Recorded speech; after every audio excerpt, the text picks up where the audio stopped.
สวัสดีครับ PBD Channel ครับวันนี้ร้าน Big Penguin ตัวจริงเรื่องคีย์บอร์ดนำเข้าของแรงมานะครับนั่นคือคีย์บอร์ดตัวใหม่จาก Melky ครับ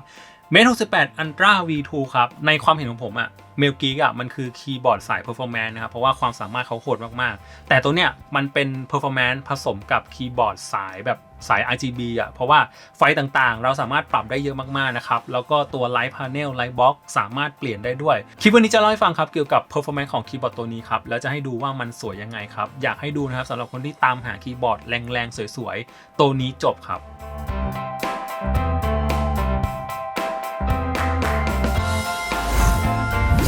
นี่คือหน้าตาของเจ้า Mate 68 Ultra V2 ครับเป็นคีย์บอร์ดแบบ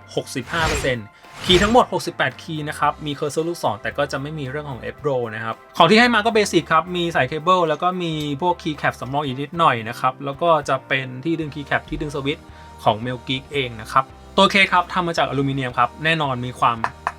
แข็งแรงมากๆนะครับแข็งโคตรแล้วก็งานประกอบดีมากนะครับแล้วก็ผมอยากจะให้ดูเรื่องของงานดีไซน์ต่างๆพวกมุมต่างๆมีน็อตใช่ไหมครับพื้นด้านล่างมีดีเทลเล็กๆนิดๆนะครับซึ่งผมคิดว่าแบรนด์เนี่ยเป็นแบรนด์ที่ใส่ใจเรื่องของงานดีไซน์มากๆคือเขาไม่ได้ทำแค่คีย์บอร์ดสวยอย่างเดียวแต่ประสิทธิภาพก็โคตรโหดเช่นกันนะครับสีเขามีอยู่4สีครับอันนี้เป็นสีโปรโมทเลยชื่อว่า Night Purple นะครับจะออกแนวม่วงดำๆหน่อยนะครับโทนสีดำตัวคีย์แคปเป็นคีย์แคปใสนะครับแต่มันก็เป็นสีใสที่แบบดำๆหน่อยนะครับแล้วก็ตัวไฮไลท์เลยคือไลท์บ็อกตรงเนี้ยมันจะเป็นสีม่วงนะครับส่วนอีก2สีก็คือสีฟรอสต์ไวท์แล้วก็บลูมพิงค์นะครับที่จะเป็นคีย์แคปแบบ PC คีย์แคปแบบใสแล้วก็สีคลาสสิกไวท์ครับซึ่งตัวเนี้ยคีย์แคปจะเป็นแบบทึบนะครับไม่ใช่แบบใสไฮไลท์เลยผมคิดว่าคือไอไลท์บ็อกตรงเนี้ยนะครับซึ่งไฟตรงนี้มันจะมีความสวยขึ้นเว้ยเพราะว่าเขาจะเพิ่มแถบไฟอีกแถบหนึ่งนะครับมันจะทำให้ตัวไฟมีความสว่างแล้วก็มีลูกเล่นอะไรแปลกๆอีกเพียบเลยนะครับแล้วก็อีกจุดครับคือไซด์บาร์ข้างๆตรงนี้ครับเพื่อนๆเห็นไหมมันจะมีแสงนะครับซึ่งแสงตรงนี้มันเชื่อมกันนะครับเดี๋ยวดูมันจะวิ่งมาใช่ไหมแล้วก็มาโผล่ตรงนี้ซึ่งผมคิดว่าโคตรเท่เลยฟังก์ชันนี้นะครับแล้วก็ด้านล่างเขาจะไม่ได้มีที่ปรับระดับความสูงนะครับมันก็จะเป็นคีย์บอร์ดที่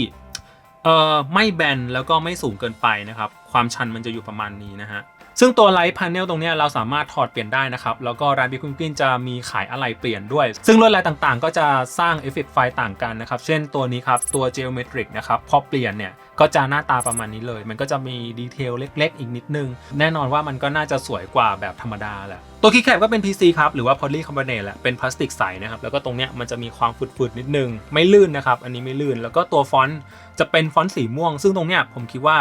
เป็นข้อเสียนิดนึงเพราะว่ามันแอบมองยากนะครับเพื่อนๆลองดูอันเนี้ยผมเปิดไฟนะครับแต่เราก็มองฟอนต์ยากมองตัวอักษรยากยิ่งเวลาเล่นตอนมืดๆผมแทบมองไม่เห็นเลยเพราะว่าตัวฟอนต์มันไฟแบบมันไม่ได้รอดไฟมันไม่รอดอยู่แล้วครับเพราะว่าเป็นคีย์แคปใสแต่แบบตัวสีฟอนต์มันทึบนั่นเองทำให้มองยากนิดนึงครับอันนี้แสงไฟที่รอดจากตัวคีย์แคปครับมันจะ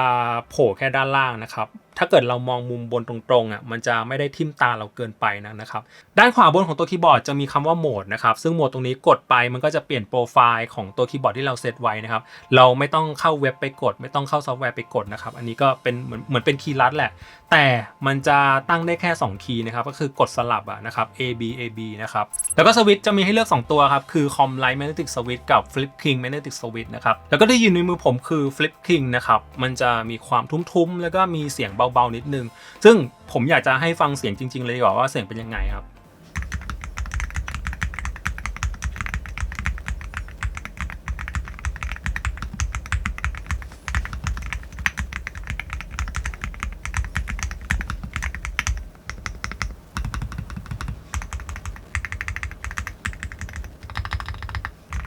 แล้วก็นี่คือเสียงเปรียบเทียบที่ทางเว็บของ Melky เขาใส่ไว้นะครับอันนี้เป็นเสียงของ Com Light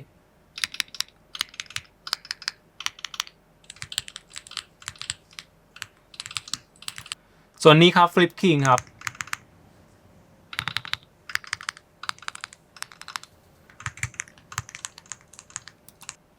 ข้างในใส่วัสดุดูดซับเสียงดูดซับแรงกระแทกไว้ประมาณ5ชั้นนะครับก็พวกซิลิโคนแหละแล้วก็มีเทคโนโลยีหนึ่งที่ชื่อว่าซิลิโคนดัมเปิลเน็ตนะครับมันจะเหมือนเป็นตัวดูดซับแรงกระแทกเวลาเรากดน้ำหนักแรงๆแต่ภาพแอนิเมชันเนี่ยมันเวอร์ไปนิดนึงนะครับคือผมพยายามใช้แรงกด กดหนักๆเลยคือมันจมไปก็จริงแต่เวลาเราเล่นจริงๆมันไม่ได้ใช้แรงขนาดนั้นนะครับไม่ได้ใช้แรงขนาดที่ผมสาธิตให้ดูนะครับส่วนสเปคครับพื้นเรทสูงสุด 8,000 นะครับแล้วก็สแกนเรทอยู่ที่ 16,000 นะครับแล้วก็เขามีเทคโนโลยีที่ทาง Melgeek เขาคิดค้นมามันจะเป็น multiple MCU คือเหมือนช่วยกันประมวลผลนะอันนี้ผมก็ไม่ค่อยเข้าใจเหมือนกันเพราะว่าเราไม่ค่อยมีความรู้เรื่องนี้แต่เข้าใจว่าตามภาพนะมันอาจจะช่วยกระจายความสามารถในการประมวลผลเช่นจุดนี้ประมวลตรงนี้จุดนี้ประมวลตรงนี้มันจะแยกการทำงานกันอาจจะทำให้ตัวคีย์บอร์ดมีความเสถียรเพิ่มมากขึ้นครับซึ่งซอฟต์แวร์การตั้งค่าเขามีให้เลือกทางตั้งค่าผ่านเว็บนะครับแล้วก็ต้องโหลดลงเครื่องแต่ผมแนะนำให้โหลดลงเครื่องนะครับมันจะปรับอะไรได้เยอะกว่านี่ครับ Melgeek Hive นะครับกดเข้ามานะครับก็จะเจอกับการรีแมปปุ่มนะครับแล้วก็ Super Key อันนี้เป็นพวกฟังก์ชันล้ำๆต่างๆซึ่งมีให้เลือกครับ SOCD Rapid Snappy DKS มีหมดนะครับต่อไปเป็นเรื่องโหมดไฟอันนี้สนุกมากผมอยู่ตรงโหมดนี้นานมากนะครับเพราะว่ามันมีไฟให้ปรับหลายแบบซึ่งแบ็คไลท์ตรงนี้ก็คือไฟตรง Keycap แหละแล้วก็เรียกับไซส์ก็คือไอ้ตรงไลท์บ็อกแล้วก็ตรงข้างๆคีย์บอร์ดตัวนี้นะครับซึ่งเราสามารถปรับแยกได้แล้วก็จะให้มันซิงก์กันก็ได้นะครับ Ambient Sync ครับอันนี้มันจะมีให้เลือกเกมโหมดกับ Movie Mode นะครับอันนี้ผมไม่แน่ใจว่าเราสามารถแอดเกมอื่นๆได้ไหมนะครับซึ่งเขาจะมีให้เลือก Valorant ซึ่งเวลาเราเข้าไปเล่นเราฆ่าศัตรูเราใช้สกิลอะไรต่างๆใช้เอฟเฟกต์ต่างๆไฟบนคีย์บอร์ดมันจะมีการเปลี่ยนแปลงตามการกระทำที่เราทำนะครับเวลาเราใช้อันติเวลาเราฆ่าได้นะครับไฟมันก็จะมีการกระพริบซึ่งเป็นลูกเล่นที่น่าสนใจมากอันนี้มาดูที่ performance ครับต่ำสุดอยู่ที่ 0.1 นะครับสูงสุด 3.4 นะครับแล้วก็ dead zone สามารถเซตได้นะครับติ๊กตรงนี้ครับเพื่อเปิด repeat trigger ครับซึ่งจะมีให้เลือกทั้ง custom actuation นะครับแล้วก็ adaptive นะครับซึ่ง custom เนี่ยเราสามารถเซตได้ต่ำสุดอยู่ที่ 0.01 ครับซึ่งเป็นค่ามาตรฐานของสวิตช์พวกนี้แล้วล่ะนะครับแล้วก็ตรงนี้ครับ adaptive actuation นะครับซึ่งจะมี preference ให้เลือก3แบบนะครับแบบมั่นคงแบบบาลานซ์แบบกลางๆหรือว่าจะเป็นแบบคล่องแคล่วครับสามารถเลือกปรับได้ตรงนี้ครับ pro player profile ครับทีม DRG ของ Valorant นะครับสวิตช์เลือกได้นะครับ calibrate ได้นะครับซึ่งเป็นฟังก์ชันมาตรฐานแล้วล่ะ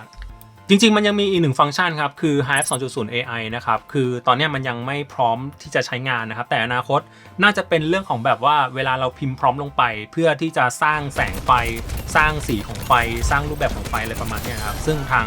วิศวกรMelgeekน่าจะกำลังพัฒนาอยู่นะครับคิดว่าน่าจะเป็นสิ่งนี้ในการแบบใช้ AI ในการออกแบบลวดลายไฟตรงนี้นะครับความรู้สึกในการใช้งานจริงผมคิดว่าเรื่องของ performance เราไม่ต้องคุยเรื่องนี้ก็ได้เพราะว่า Melgeek เขาทำได้ดีทุกรุ่นอยู่แล้วนะครับตัวคีย์บอร์ดมีความเสถียรสูงมากนะครับแล้วก็ซอฟต์แวร์ไม่มีอาการหลอนนะครับใช้งานจริงไม่ได้เจอปัญหาอะไรเลยนะครับแล้วก็ด้วยความโหดของเขามันอาจจะไม่ได้โหดถึงขั้นแบบ 0.001 อะไรประมาณนั้นซึ่งผมก็ไม่เชียร์ให้ใช้อยู่แล้วมันเป็นค่าที่เวอร์ไปหน่อยแล้วก็ใช้งานจริงไม่ค่อยดีกับตัวเราเท่าไหร่นะครับแต่ที่เขาให้มาผมคิดว่าเพียงพอนะครับแล้วก็มันแสดงผลได้อย่างโอเคไม่ได้เจอปัญหาในการใช้งานอะไร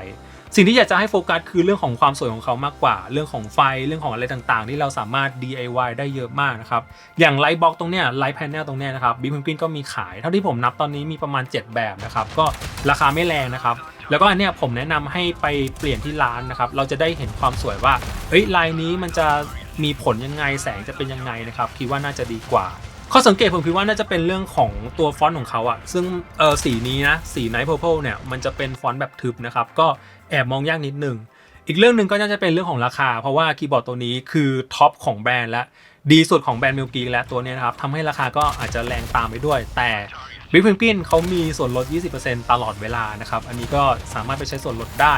เอาจริงๆนะครับด้วยเรื่องของ performance เรื่องของวัสดุเรื่องงานประกอบเรื่องของสเปคข้างในเรื่องของซอฟต์แวร์ผมคิดว่าเราอาจจะเรียกตัวนี้ว่าเป็นตัวจบได้เหมือนกันแต่ด้วยความที่เป็นแบบ 65% นะครับมันก็